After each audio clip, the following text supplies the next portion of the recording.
Pemimpinan Menteri Susi, sejumlah kebijakan di Kementerian Kelautan dan Perikanan digulirkan untuk kepentingan para nelayan. Nah, kebijakan Menteri Susi ini disikapi berbeda oleh para nelayan. Ada yang pro, begitu, ada yang juga yang kontra. Dan rekan Ade Mulia akan berbincang langsung bersama salah satu pembina nelayan di Muara Angke, Jakarta Utara untuk mengetahui apakah sebetulnya makna kebijakan Menteri Susi bagi para nelayan. Selamat pagi, Ade. Bagaimanakah di Muara Angke, banyak yang pro dengan kebijakan Menteri Susi atau banyak yang kontra? Silakan.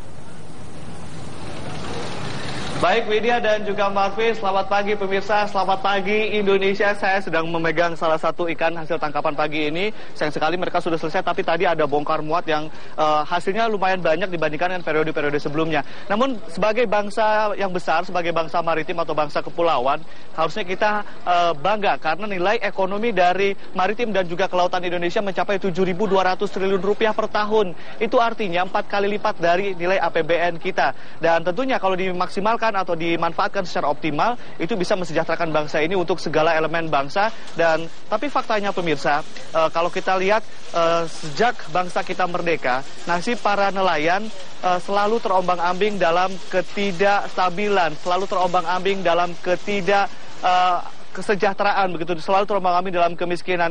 Kenapa? Karena kementerian maupun juga kebijakan dari pemerintah selama ini dinilai belum optimal atau masih banyak distorsi di lapangan. Bahkan asosiasi-asosiasi ikan pun atau asosiasi-asosiasi nelayan pun memang banyak ditemukan di Indonesia, namun dinilai tidak masih banyak ditunggangi oleh kepentingan-kepentingan dan belum mensejahterakan secara optimal para nelayan. Berbagai macam kebijakan di era Kementerian Susi Pujiastuti juga telah digulirkan, namun itu juga masih menjadi kontroversi dan menjadi polemik di kalangan para nelayan sendiri. Buktinya kemarin sempat terjadi demonstrasi para nelayan, dan itu tentunya mengenai kebijakan-kebijakan yang dikeluarkan oleh Kementerian Kelautan dan juga Perikanan. Untuk memantau lebih langsung atau lebih real bagaimana kondisi di lapangan, kita sudah bersama di sini Pak Adi, salah satu nelayan untuk nelayan tradisional, begitu ya Pak Adi ya. Nah, kalau yang ini adalah Pak Husin. Pak Husin ini tergabung dengan nelayan koperasi, begitu ya, sehingga kapalnya lebih besar, hasil tangkapan juga lebih banyak dengan nilai atau dengan jarak jangkauan untuk melaut pun lebih jauh. Kita ke Pak Adi terlebih dahulu.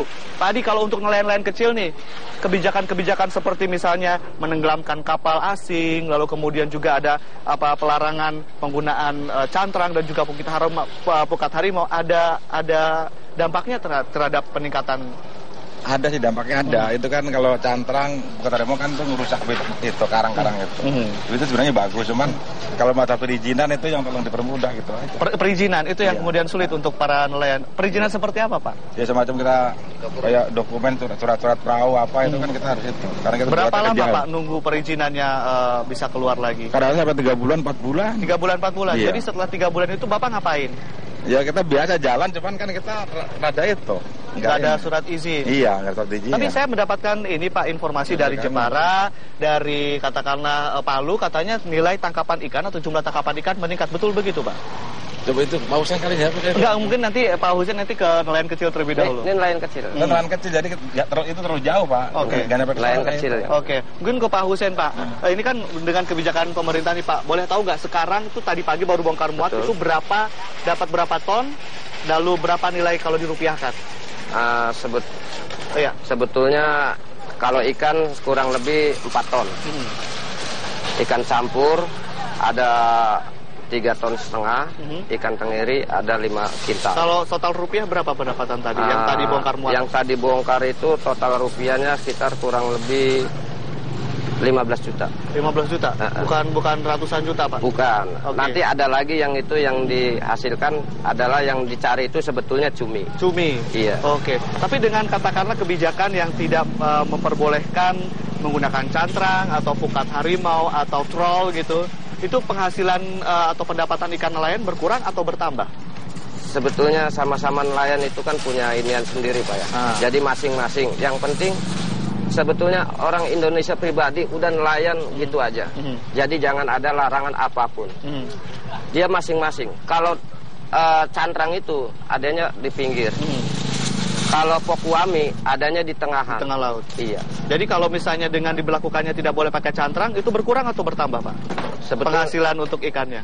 Ya sebetulnya kita Pak namanya cari makan masing-masing Pak ya. Kita kalau diberhentikan kasihan juga sama yang lain cantrang. Mau jadi apa anak istrinya? Jadi banyak kan pengangguran Pak. Oke, Pak Husein, kalau boleh tahu, ini kalau dibandingkan dengan bulan-bulan sebelumnya, hasil tangkapan ikan lebih banyak atau lebih sedikit? Oh, sekarang lebih banyak, Pak. Ini lagi musim. Lagi musim? Iya, bukan lagi karena musim. peraturan atau bagaimana?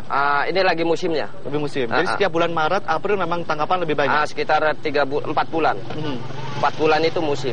Jadi dari bulan 3, 4, 5, 6. Lagi musim? Musim. Pasti tangkapannya sebanyak ini? Lumayan, Pak. Oke.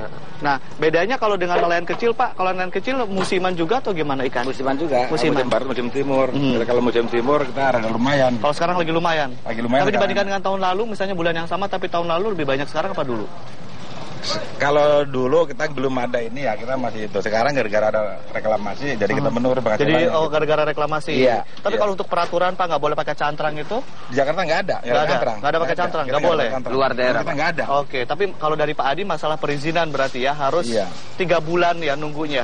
Kalau untuk yang lain-lain besar juga gimana Pak yang perizinan itu? Kalau perizinannya Pak, nelayan yang ukuran 30 GT ya, itu kayaknya persulit Pak.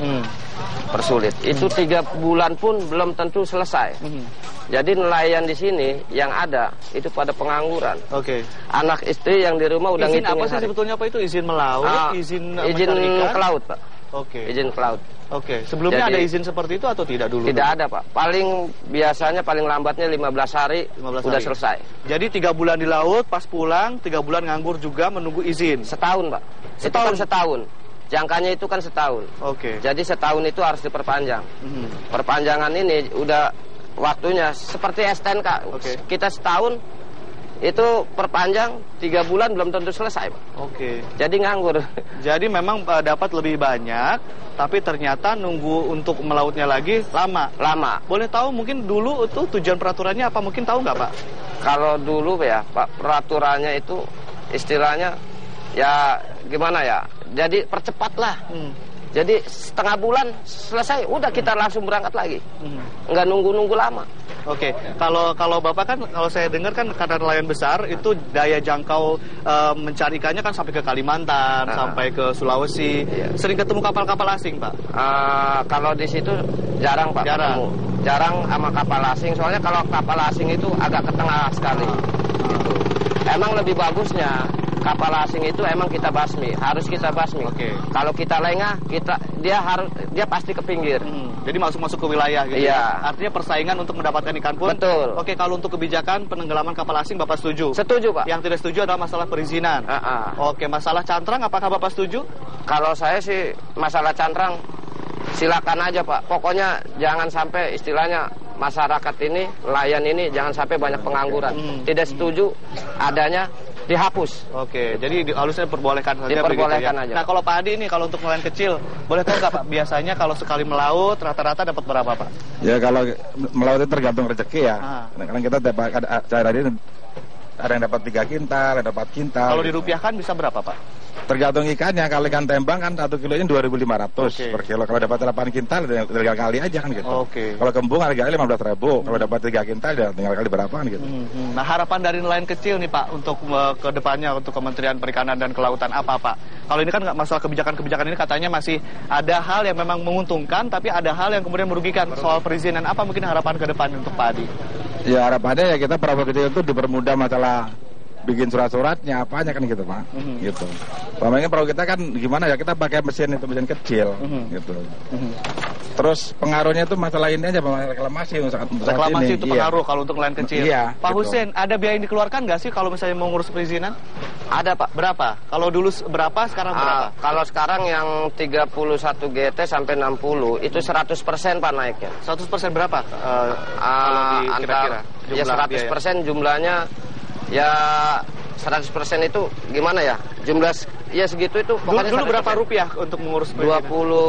25 juta per tahun. 25 juta per tahun. Kalau sekarang? Sekarang kan naik 100%. Jadi? Berarti 250-an. Oh, 100% Iya. 50 juta atau 110 juta begitu ya Pak? Iya. Persisnya berapa Pak kalau boleh tahu? Kalau persisnya saya kurang paham. Artinya ya. kenaikan luar biasa gitu. Iya, untuk kenaikannya perizinan, itu ya? perizinan itu. Baik. Pak Husein, Pak Adi, terima kasih untuk bincang-bincangnya pagi ini. Dan pemirsa tetaplah bersama kami karena Selamat Pagi Indonesia juga akan melanjutkan perbincangan mengenai kesejahteraan nelayan. Dan Selamat Pagi Indonesia akan segera kembali untuk Anda.